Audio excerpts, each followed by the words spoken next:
Welcome to Solve It with Sir Jude. Today we will be discussing about problems involving quadratic equations.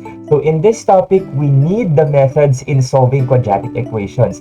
So depende ito sa given equation kung factorable ba or hindi. If we will be using extracting square roots, factoring, completing the square, or the quadratic formula. In this topic, matututunan din natin kung paano mag-represent ng problem and to solve those problems using quadratic equations. So this topic is included in the most essential learning competencies. This is actually week number 4. Lesson number 4. So let us start. So I have here a problem regarding area or geometry related problems. Yung mga ganitong problems, kaya siyang isolve using quadratic equations. So we are given the area of a rectangular vacant lot that will be transformed to a garden is 66 square meters. If the length is 5 meters more than its width, what are the dimensions of the garden? So if you can see, meron daw tayo ditong bakanting lote na kailangan i-transform into a garden. So, ang area daw nito ay 66 square meters. Ang length ay mas mahaba ng 5 metro kesa kay width. So, how are we going to do the representation? So, if you can see, meron tayong given dito na define na si length. So, the length here, ayan, the length is 5 meters more than its width. So, na-define na siya. So, ano yung una natin kailangan i-represent? So, the first thing that we should represent is the width. Okay? Kasi siya pa yung hindi na-define. Unlike the length is defined as 5 meters more than the width. So therefore, we let x be equal to the width. Okay? So kung si x ay width, how are we going to represent the length? So remember na si length ay mas mahaba ng 5 metro. So kung eto si width, dadagdagan lang natin siya ng 5 meters para maging measure na siya ni length. So therefore, the length of the garden is x plus 5. So we should also take note that the given area here is 66 square meters. Okay? So by the way, the width and the length is in terms of meters. So next, let us have the working equation. So the working equation, saan ba siya magmumula? Magmumula siya sa area ni rectangle. Ano ba ang area ni rectangle? The area of the rectangle is given by length multiplied by the width. Okay? So we are given with the area. The area here is 66 square meters. So therefore, that will be, so the working equation, 66 is equal to, next, what is the value of the length? We are given here with the length which has a value of x plus 5. Next, times the width. So the width here is x. So times x. So therefore, this will be our working equation. Next, this working equation can be transformed to quadratic equations. So if you can see, if we are going to distribute x to x, that will become x squared. And by the way, meron pa tayo ditong 66 is equal to x squared. And then x times 5, that will give us positive 5x. So ito na yung ating quadratic equation. Okay? So let us transform the quadratic equation in its standard form. So ano nga ba ang standard form nito? So the standard form will be, ilipat lang natin si 66 dito sa kabila. Okay? So that will be 0 is equal to x squared plus 5x. And then since positive si 66, pag nilipat, magiging negative. So minus 66. Okay? According to the symmetric property, pag binaliktad natin silang dalawa, parehas pa rin yung magiging value. So we have now x squared plus 5x minus 66 is equal to 0. So this will now be our quadratic equation in standard form. So next, anong kasunod na gagawin natin? We need to solve the given quadratic equation. So isa-solve natin to. And if you can see, this equation is factorable. So we now have x squared plus 5x minus 66 is equal to 0. So, i-factor muna natin si x squared. So, the factors will be, ayan, x times x. And then, we should think of factors of negative 66. Ayan, dalawang numbers pag minultiply natin, negative 66. At the same time, kapag kainad natin yung dalawang numbers na yon, the result will be positive 5. So, what are the numbers? The numbers are positive 11 and negative 6. So if we are going to multiply 11 times negative 6, we have negative 66. And 11 plus negative 6 will give us positive 5. So therefore, ano ngayon yung ating magiging factored form? So the factored form of x squared plus 5x minus 66 equals 0 will be x plus 11 times x minus 6 is equal to 0. Since this is already in factored form, we can use the zero product property. So ituloy lang natin dito sa parte na to. So x plus 11 equated to 0, that will be x plus 11 equals 0. And then the other one, x minus 6 equated to 0, that will be x minus 6 is equal to 0. So next, i-transpose natin si positive 11 sa kabila. Same with negative 6, i-transpose sa kabila. So what will be the value of x?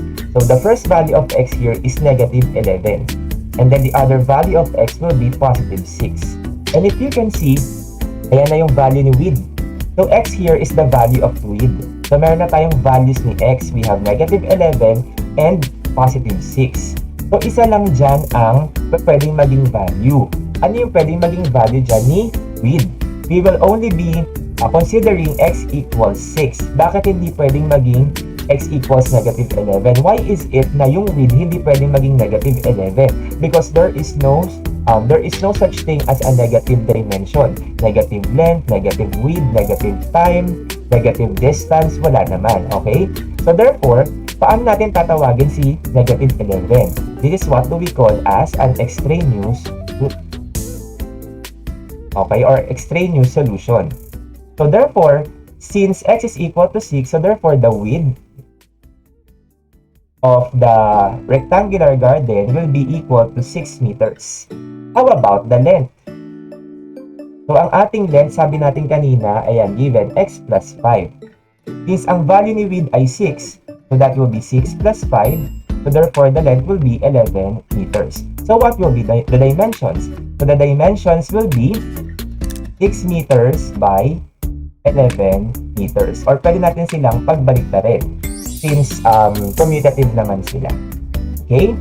So this is problem number 1, area or geometry related problems that can be solved using quadratic equation. Let us now go to our second example. And second example is a work-related problem. Okay? So Rox and Anne working together can finish cleaning the house in 6 hours. So therefore, pag magkasama silang maglilinis, kaya nilang tapusin yung paglilinis within 6 hours. So si Rox working alone can complete the job 5 hours less than Anne. Okay? So therefore, mas mabilis na maglinis si Rox alone kaysa kay Anne. So the question is, how long will it take Anne to finish the same job?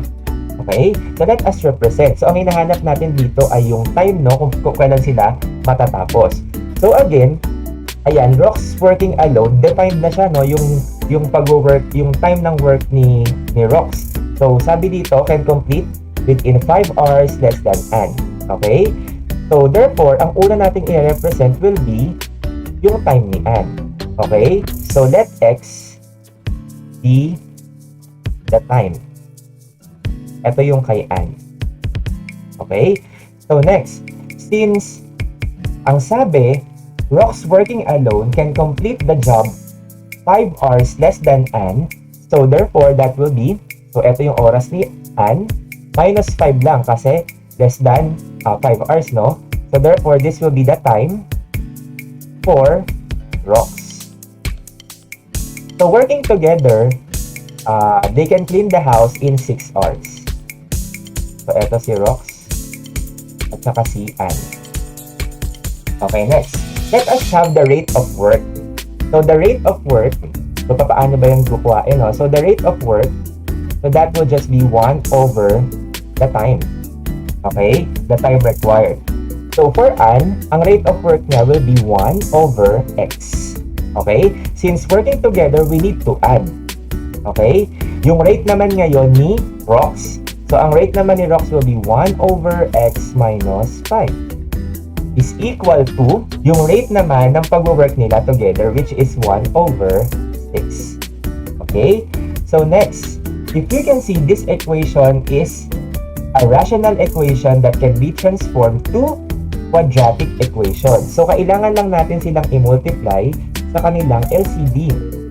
Okay? So if we are going to multiply it by the LCD, by the way, ang LCD will be 6 times x minus 5.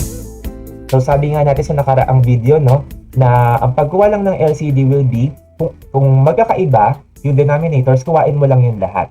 Okay? So we need to multiply 6 times x minus 5, which is the LCD, to both sides of the equation. Okay? So dito muna tayo. So 6x times x minus 5 times 1 over x. So kung mapapansin natin, makakancel si x. So, ang matitira sa atin will be 6 times x minus 5. Okay? So next, eto naman, part na to, i-distribute naman natin siya dito. Okay?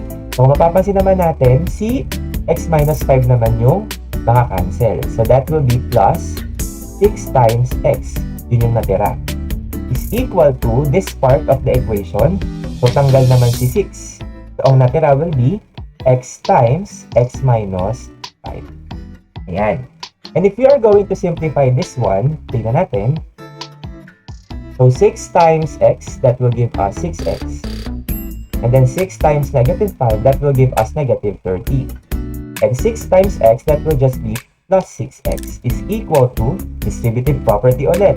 So x times x, that will be x squared. And then x times negative 5, that will be negative 5x. Okay? So mapapansin natin, this is already a quadratic equation. So if you can see, we can combine 6x and 6x, which will result to 12x and minus 30 is equal to x squared minus 5x. So ilipat natin tong dalawa na to sa kabilang side ni equation. So magkakaroon tayo na ngayon ng 0 is equal to x squared minus 5x. Ilipat si 12x magiging negative 12x. Ilipat si negative 30 magiging positive 30. And if you can see, pwede pa natin i-combine si negative 5x minus 12x. So we now have 0 is equal to x squared minus 17x plus 30. Okay? So by symmetric property, this is just equal to x squared minus 17x plus 30 is equal to 0. And if you can see, pwede natin siyang i-factor. Factorable naman siya, no? So the first thing that we should do is to factor x squared. So the factors of x squared will be x times x. So next, isip tayo ng numbers na kapag kami multiply natin, positive 30 yung lalabas. At the same time, kapag ka-inad natin yung dalawang numbers, negative 17 yung lalabas. So what are the numbers? The numbers will be negative 15 and negative 2. So try natin ha. Negative 15 times negative 2, that will be positive 30. So negative 15 plus negative 2, the answer will be negative 17. So pasok na tayo dun sa mismong condition.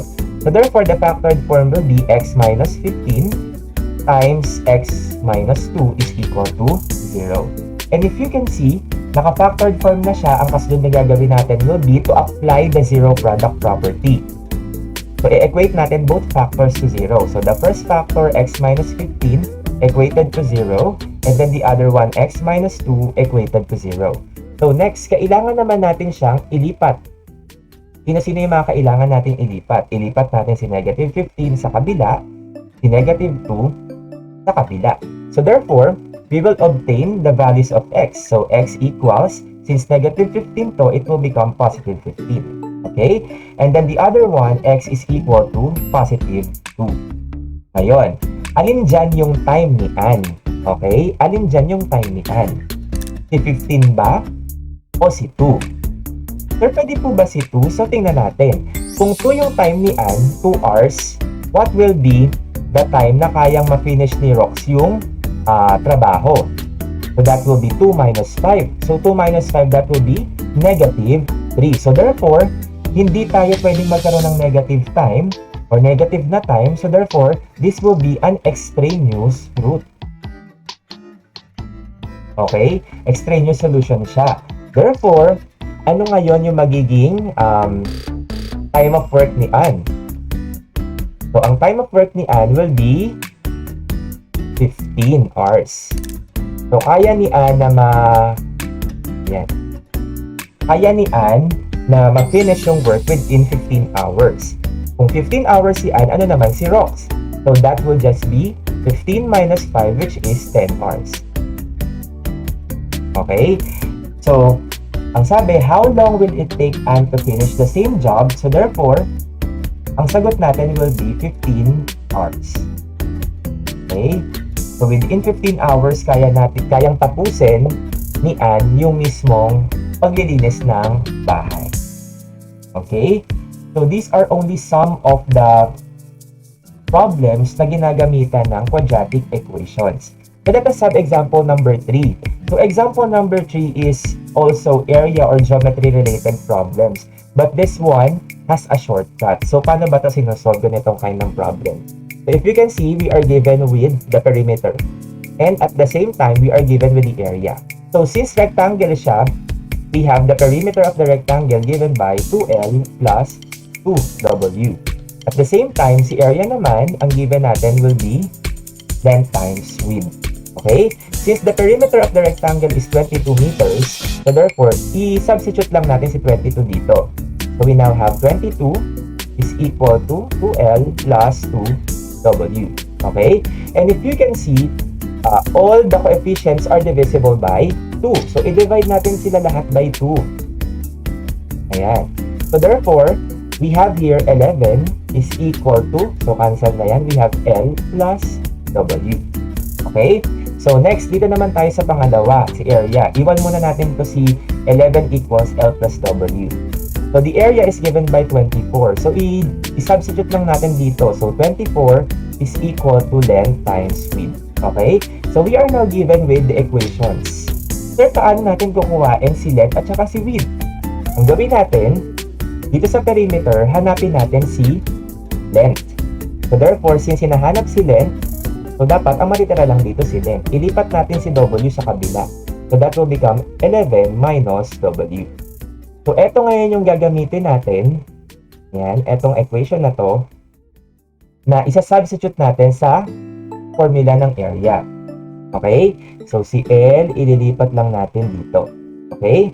So, now, ayan. So, to continue, ano magiging sagot niyan, sir? Ano magiging kalalabasan? So, we have the area which is 24 is equal to the length ang nakuha natin will be 11 minus W times the width which is W. Okay? So, if you can see, we can still simplify this one. So, we now have 24 is equal to the W times 11, that will be 11W. And then W times negative W, so that will be negative W squared.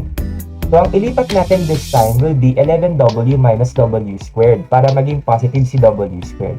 So, ilipat natin sila sa kabila. So, therefore, ang magiging sagot will be W squared minus 11W plus 24 is equal to 0. Okay? And if you can see, this equation is already factorable. Ito na yung ating quadratic equation. Okay? Factorable siya. So, what are the factors? Ang una natin gagawin, i-factor muna si W squared. So, the factors will be W times W. So, next, isip tayo ng numbers na kapag kami multiply, 24 ang lalabas. At the same time, kapag ka-inad natin yung dalawang numbers na yun, negative 11 naman yung lalabas. So, what are the numbers? Okay, so the numbers will be negative 8 and negative 3. So, negative 8 times negative 3, that will be positive 24. And negative 8 plus negative 3, that will be negative 11. So, therefore, the factored form will be W minus 8 times W minus 3 is equal to 0. Since this is already in a factored form, we will be applying our zero product property. So, therefore, we have W minus 8 is equal to 0, and then the other one is W minus 3 is equal to 0. Okay? Then, if we are going to transpose negative 8 to the other side, same with negative 3, so the first value of W will be positive 8. And then, the second value of W will be positive 3. Sir, alin dyan yung tatanggapin natin? Okay? if W is equal to 8, what will be the measure of the length? So take note, ang length natin will be 11 minus W. So that will be 11 minus W. So W natin ay 8. So therefore, the length here is 3. Therefore, this W equals 8 will not be included. So next, if W is equal to 3, so ito yung ating width. So the length is equal to 11 minus the width which is 3. So therefore, the length will be 8. So mas acceptable si W equals 3. Okay? So kung W equals 3, therefore, the length will be positive 8. Okay? Well, actually, pag nakuha mo na yung ganito, tapos parehas positive, yung mas mahaba siya na yung considered as length. At yung mas maikli siya naman yung considered as width. Pero there is a shortcut here. Anong shortcut? So, ituro natin yung shortcut, no? Ang shortcut will be, since the perimeter is given, so, ilagay lang natin sa baba ito. Yan. So, what will be the shortcut? So, the shortcut will be, if the perimeter is 22, and the area is 24, the first thing that we should do is to divide the perimeter by 2. So, the perimeter now will be equal to 11. So, eto na ngayon yung magsaserve as sum of the roots. And then, si 24 ang magiging product of the roots. So, kung ma-recall nyo, using sum and product, pwede tayo makabuo ng equation. So, the equation will start with x squared. And then, since 11 yung sum, we just need to change the sign. So, that will become negative 11 and then put x. Okay? And then, si 24 naman, so that will be the product. So, just copy. So, that will be positive 24 is equal to 0. So, if you can see, ito yung katumbas niya ngayon, W squared minus 11W plus 24. And if you can see, bawas tayo ng ilang steps. Okay? So, parehas lang sila. Ang pinagkaiba lang yung gamit ng variable. So, let us now find out kung tama ba yung ating magiging dimensions. So, if you can see, we can factor this out as x times x, factors ni x squared. And then, the factors of 24 that will give us the sum of 11 will be negative 8 and negative 3. Okay? And if you are going to get the values of x, the values of x will be 8 and the other one is 3.